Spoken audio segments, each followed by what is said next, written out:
Hi everyone, welcome to Real Cook. എല്ലാവർക്കും സുഖം തന്നെയല്ലേ? അപ്പോൾ നമ്മളിന്ന് easy and spicy and tasty ആയിട്ടുള്ള ഒരു ചിക്കൻ മാക്രോണിയാണ് തയ്യാറാക്കാൻ പോകുന്നത്. നിങ്ങൾ ആദ്യമായിട്ടാണ് ഈ ചാനൽ കാണുന്നതെങ്കിൽ റെഡ് സബ്സ്ക്രൈബ് ബട്ടൺ ഒന്ന് പ്രസ് ചെയ്തിട്ട് ബെൽ ബട്ടൺ കൂടി പ്രസ് ചെയ്താൽ ഞാൻ ഇടുന്ന വീഡിയോസ് നിങ്ങൾക്ക് അപ്പോൾ തന്നെ നിങ്ങളുടെ ഫോണിലേക്ക് എത്തും. നമുക്ക് ബോൺലെസ് ചിക്കൻ കഴുകി വൃത്തിയാക്കിയ ശേഷം ഒരു കുക്കറിലിട്ടിട്ട് നന്നായിട്ടൊന്ന് വേവിച്ചെടുക്കുക.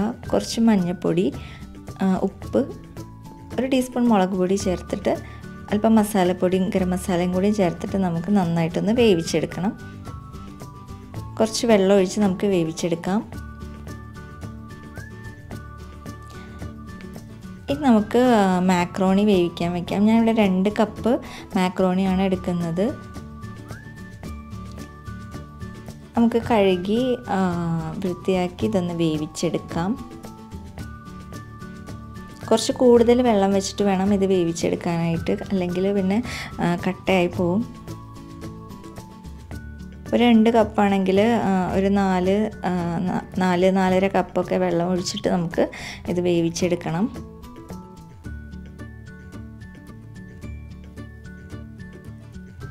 കുറച്ച് ഉപ്പിട്ടിട്ട് വേണം നമ്മൾ വേവിച്ചെടുക്കാനായിട്ട്.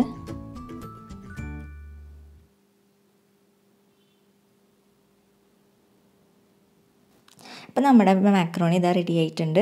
അപ്പോൾ നമുക്ക് വെള്ളം ഊറ്റി കളയാം കേട്ടോ. ഒരു അരിപ്പയിലേക്ക് ഇട്ടിട്ട് ഒന്ന് വെള്ളം വാർത്ത് കളയണം. നമുക്ക് മസാലയ്ക്ക് വേണ്ടിയിട്ടുള്ള പരിപാടികൾ നോക്കാം. അതിന് വേണ്ടിയിട്ട് ഞാനിവിടെ ഒരു ചീൻചട്ടി വെച്ചിട്ടുണ്ട്. അതിലേക്ക് കുറച്ച് ഓയിൽ ഒഴിച്ചു കൊടുക്കുക. എന്നിട്ട് നമ്മൾ നേരത്തെ അരിഞ്ഞു വെച്ചിട്ടുള്ള സവാള ഇട്ട് കൊടുക്കണം. ചേർത്തിട്ട് നന്നായിട്ടൊന്ന് വഴറ്റിയെടുക്കുക. ഒരു പച്ചമുളക് ഇട്ടിട്ടുണ്ട്. ഇതൊന്ന് വഴണ്ടി വന്നിട്ടുണ്ടെങ്കിൽ നമുക്ക് തക്കാളി ആഡ് ചെയ്ത് കൊടുക്കാം.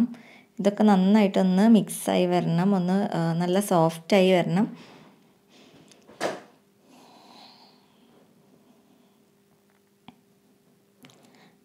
നമുക്ക് കുറച്ച് ടൊമാറ്റോ സോസ് വേണമെങ്കിൽ ഒഴിച്ചു കൊടുക്കാം. ഇത് ഓപ്ഷണലാണ്, വേണമെങ്കിൽ ചേർത്താൽ മതി. നമ്മൾ നേരത്തെ ചിക്കൻ വേവിച്ചപ്പോൾ അതിൽ സ്റ്റോക്ക് ഉണ്ടായിരുന്നില്ലേ, അപ്പോൾ അത് നമുക്കിതിലേക്ക് ഒഴിച്ചു കൊടുക്കാം. ഇനി എരിവ് കുറവാണെങ്കിൽ മാത്രം നമുക്കിതിലേക്ക് മുളക് പൊടിയും മഞ്ഞൾപ്പൊടിയൊക്കെ കുറച്ചും കൂടിയൊക്കെ ആഡ് ചെയ്ത് കൊടുക്കാം. നിങ്ങളുടെ ആവശ്യത്തിനനുസരിച്ച് നിങ്ങൾക്ക് ആഡ് ചെയ്ത് കൊടുക്കാം. ഞാൻ കുറച്ച് ആഡ് ചെയ്ത് കൊടുക്കേണ്ടത്, ഒരു ടീസ്പൂണും കൂടിയും ഇതിലേക്ക് ആഡ് ചെയ്ത് കൊടുത്തിട്ടുണ്ട്.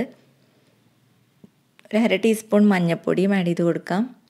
നന്നായി ഒന്ന് തിളച്ച് വരുമ്പോൾ നമ്മൾ നേരത്തെ വേവിച്ച് വെച്ചിട്ടുള്ള ചിക്കൻ ഒന്ന് ചെറിയ കഷ്ണങ്ങളാക്കിയിട്ട് ഇതിലേക്ക് ഇട്ട് കൊടുക്കാം. ഞാൻ ജസ്റ്റ് ബോണൊക്കെ ഒന്ന് കളഞ്ഞിട്ടേ ഉള്ളൂ. നമുക്ക് ഈ മാക്രോണി ഒന്ന് ഇതിലേക്ക് ഇട്ടിട്ട് നന്നായിട്ടൊന്ന് മിക്സ് ചെയ്തെടുക്കാം. ഈ വെള്ളം ഒന്ന് വറ്റിയെടുക്കണം. അതുപോലെ തന്നെ ഈ മാക്രോണിയും ചിക്കനും ഈ സ്റ്റോക്കും എല്ലാം കൂടിയിട്ട് നമുക്കിതൊന്ന് മിക്സ് ചെയ്തെടുക്കണം. നമുക്ക് പെട്ടെന്ന് തന്നെ തയ്യാറാക്കാൻ പറ്റിയിട്ടുള്ള ഒരു റെസിപ്പിയാണിത്. അപ്പോൾ എല്ലാവരും ഇത് ട്രൈ ചെയ്ത് നോക്കുക. നമ്മുടെ മാക്രോണി റെഡി ആയിട്ടുണ്ട്. ചിക്കൻ മാക്രോണി റെഡി ആയിട്ടുണ്ട്.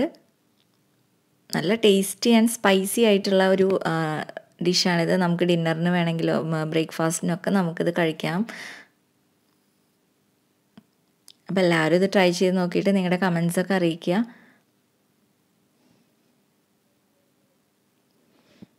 ആദ്യമായിട്ടാണ് ചാനൽ കാണുന്നതെങ്കിൽ ഒന്ന് സബ്സ്ക്രൈബ് ചെയ്യുക, സപ്പോർട്ട് ചെയ്യുക കേട്ടോ.